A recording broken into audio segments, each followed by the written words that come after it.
नमस्कार दोस्तों, स्वागत है आप सभी का हमारे YouTube चैनल में। आज के इस वीडियो में हम प्राचीन भारतीय इतिहास के 20 से अधिक महत्वपूर्ण प्रश्नों को देखेंगे जो हर बार एग्जाम में पूछे गए हैं। दोस्तों, प्राचीन भारतीय इतिहास एक ऐसा सेगमेंट होता है पेपर में जिससे हर एग्जाम में 5 से 7 क्वेश्चन पूछे जाते हैं। लेकिन जो स्टूडेंट होते हैं वो प्राचीन भारतीय इतिहास और मध्यकालीन भारत को अधिकतर नेगलेक्ट कर देते हैं और इसका खामियाजा हमें पेपर में उठाना पड़ता है। तो दोस्तों, आज का ये वीडियो हमारा पार्ट 1 है प्राचीन भारतीय इतिहास का। आगे के जो भी और पार्ट्स होंगे उसमें हम प्राचीन भारतीय इतिहास के और भी महत्वपूर्ण एमसीक्यू आपके सामने लाएंगे जो हर एग्जाम में लगातार पूछे जाते हैं। तो दोस्तों, बढ़ते हैं आगे। और हाँ, एक बात और बता दूं आपको आपको जो ये क्वेश्चन मैं बता रहा हूँ इनके 360 डिग्री पढ़ के तैयार करना है। सपोज दैट अगर हम बौद्ध धर्म से कुछ पढ़ रहे हैं तो आपको चाहिए कि थोड़ा बहुत आप भी बौद्ध धर्म के बारे में पढ़ें। इससे क्या होगा कि अगर आप बौद्ध धर्म से रिलेटेड दूसरा कोई क्वेश्चन आता है तो वो आपके रेंज में आ जाए। तो बढ़ते हैं आगे। अगर आप हमारे चैनल पे नए हैं तो चैनल को ज़रूर सब्सक्राइब करें ताकि हमारी जो आगे आने वाली वीडियोज़ हैं वो आप तक पहुँचे और इसका नोटिफिकेशन आपको प्राप्त हो। तो बढ़ते हैं आगे। दोस्तों, ये जो क्वेश्चन है इसमें हम 20 से अधिक क्वेश्चनों को डिस्कस कर रहे हैं। इसमें से आप देखिए कि आप भी मेरे साथ क्वेश्चन को सॉल्व करते जाइए वीडियो को पॉज करके। जो क्वेश्चन आपको नहीं आता है उसको स्टार मार्क करके या कॉपी में लिख के अपने कॉपी जो आपने बनाई होगी उसमें लिख के उसके बारे में थोड़ा और जानकारी जुटाइए और इससे आपका नॉलेज बेस काफ़ी अच्छा हो जाएगा। मेरे साथ आप इन क्वेश्चनों को हल कीजिए और कमेंट सेक्शन में बताइए कि आप इन 20 से अधिक क्वेश्चनों में या 25 जितने भी क्वेश्चन ये हैं उसमें से आपको कितने क्वेश्चन आते थे और आप अगर गलती कर रहे थे तो कौन से क्वेश्चन में आप गलती कर रहे थे। तो बढ़ते हैं आगे। तो हमारा जो पहला क्वेश्चन है वो है कि क्लासिकीय संस्कृत में आर्य शब्द का अर्थ है। तो आपको बताना है कि क्लासिक जो संस्कृति है उसमें आर्य शब्द का क्या अर्थ है। तो इसका राइट आंसर है एक उत्तम जाति। मैं यहाँ पे और ऑप्शन को नहीं पढ़ रहा हूँ, आप वीडियो पॉज करके पढ़ सकते हैं क्योंकि उससे वीडियो काफ़ी लंबी हो जाएगी। तो इसका राइट आंसर है एक उत्तम जाति। दूसरा क्वेश्चन है हमारा कि उपनिषदों का मूल विषय क्या है। तो उपनिषदों का मूल विषय होता है हमारा दर्शन। अगला क्वेश्चन है कि जो एलोरा के गुहा मंदिर हैं वो किससे संबंधित है। तो दोस्तों, ये तीनों धर्मों से संबंधित हैं जिसमें हिंदू धर्म, बौद्ध धर्म और जैन धर्म शामिल है। अगला क्वेश्चन है कि किसके शासनकाल में द्वितीय बौद्ध संगीति का आयोजन हुआ। तो इसका राइट आंसर है कालाशोक। अगला क्वेश्चन है कि प्रथम बौद्ध संगीति का आयोजन किस स्थान पर किया गया। तो इसका राइट आंसर है राजगृह। दोस्तों, यहाँ पे बौद्ध संगीति से 2 क्वेश्चन है। हर एग्जाम में बौद्ध संगीति से घुमा फिरा के एक क्वेश्चन पूछा ही जाता है। तो यहाँ पे हम बौद्ध संगीति के बारे में थोड़ा देख लेते हैं। तो देखो, जो बौद्ध संगीतियाँ हैं वो कुल 4 हुई हैं। उसमें जो पहली बौद्ध संगीति है वो हुई थी आपकी राजगृह में और उसके जो संरक्षक थे वो थे अजातशत्रु और जो इसकी अध्यक्षता की थी वो की थी महाकश्यप ने। और इसमें क्या हुआ था, इसमें सुप्त पिटक और जो विनय पिटक है, बौद्ध धर्म के जो ग्रंथ हैं सुप्त पिटक और विनय पिटक, उनकी रचना की गई थी प्रथम बौद्ध संगीति में।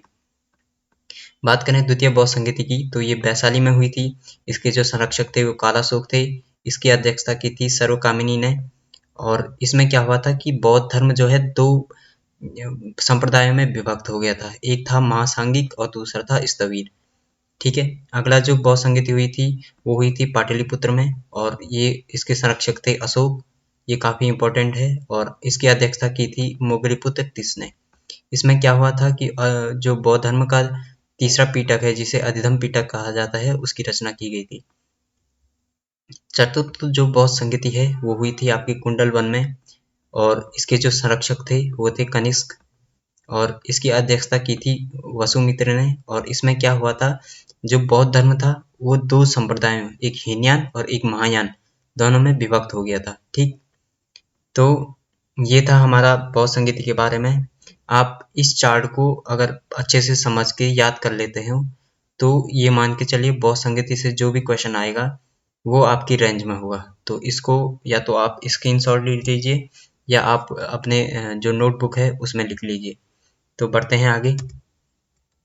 अगला क्वेश्चन है कि मिलिंद पन्हो मिलिंद पन्हो में किसके मध्य संवाद का संकलन किया गया है? तो इसका राइट आंसर है मिनेंडर और नागसेन के मध्य। ठीक है।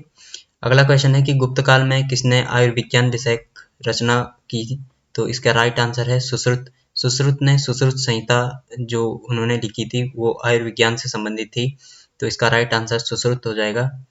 अगला क्वेश्चन है कि पूर्व मीमांसा दर्शन के प्रतिपादक हैं? तो इसके जो प्रतिपादक हैं वो हैं आपके जैमिनी। अगला क्वेश्चन है कि मिताक्षरा ग्रंथ किसकी रचना है? तो जो मिताक्षरा है वो है आपकी विज्ञानेश्वर की है। शूद्रक ने क्या, शूद्रक की रचना क्या है? शूद्रक की रचना है मृग कटिकम। ठीक है। और कल्हण की है राजतरंगिणी, जो कि कश्मीर के इतिहास से संबंधित है। ठीक।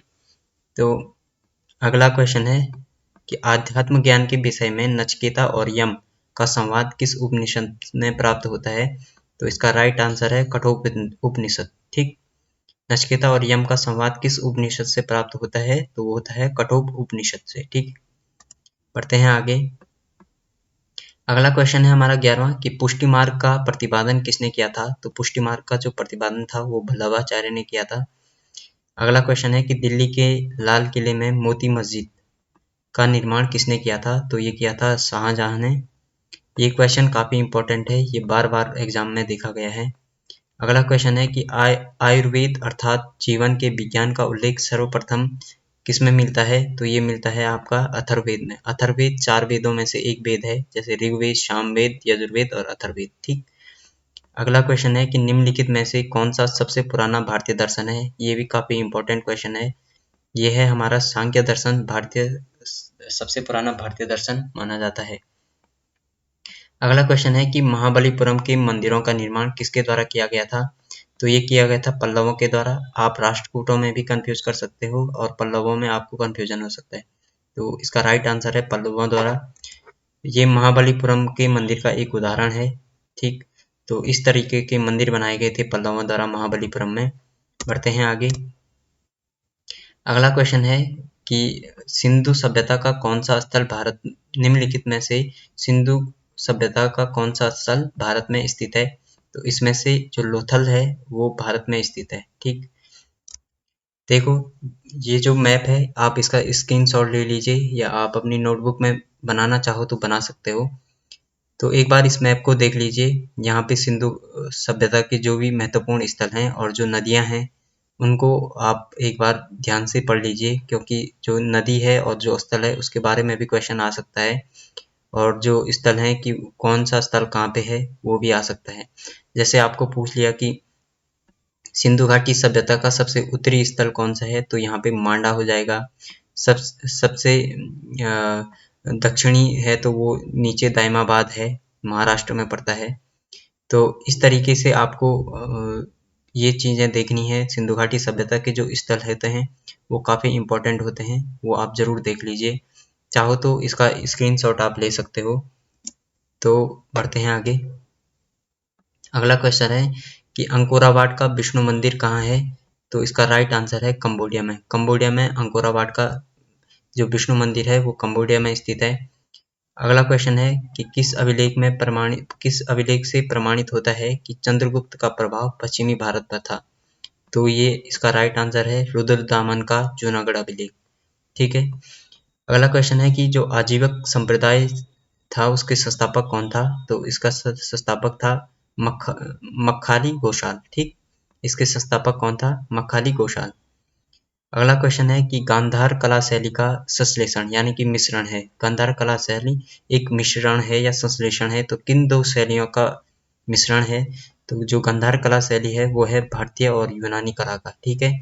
जब भारतीय और यूनानी कला मिली तो उससे एक नई कला का जन्म हुआ जिसे गांधार कला कहते हैं। ठीक। बढ़ते हैं आगे। ये अंकोरावाट का मंदिर है जो कि कंबोडिया में स्थित है। ठीक। बढ़ते हैं आगे। अगला क्वेश्चन है हमारा कि हड़प्पा सभ्यता का सबसे पूर्वी स्थल कौन है? तो ये आलमगीरपुर है, ये यूपी में पड़ता है।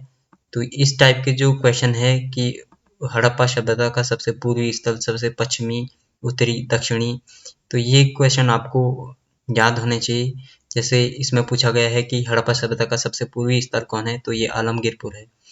अगला क्वेश्चन है कि भुवनेश्वर तथा पुरी के मंदिर किस शैली में बने हैं।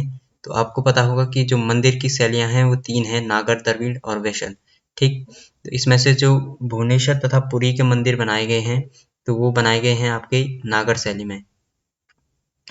अगला क्वेश्चन है कि तोलकापियम ग्रंथ किससे संबंधित है। तो तोलकापियम जो ग्रंथ है वो है आपका व्याकरण और काव्य से। अगला क्वेश्चन है कि मानव द्वारा सर्वप्रथम प्रयुक्त अनाज था। तो ये था आपका चावल। जो मानव द्वारा सर्वप्रथम जो अनाज प्रयुक्त किया गया था वो चावल था। निम्नलिखित में से किसका संकलन ऋग्वेद पर आधारित है। तो जो सामवेद है उसका जो संकलन है वो ऋग्वेद पे आधारित है। तो दोस्तों आज के इस वीडियो में इतना ही। अगला जो हमारा लेक्चर होगा वो प्राचीन भारतीय इतिहास पे ही होगा। उसमें भी हम और महत्वपूर्ण प्रश्नों को आपके सामने लेके आएंगे ताकि आपकी जो प्राचीन भारतीय इतिहास पे पकड़ है वो और भी मजबूत हो। तो इस बने रहिए हमारे साथ। और आज की इस वीडियो में इतना ही। Thank you very much for watching this video.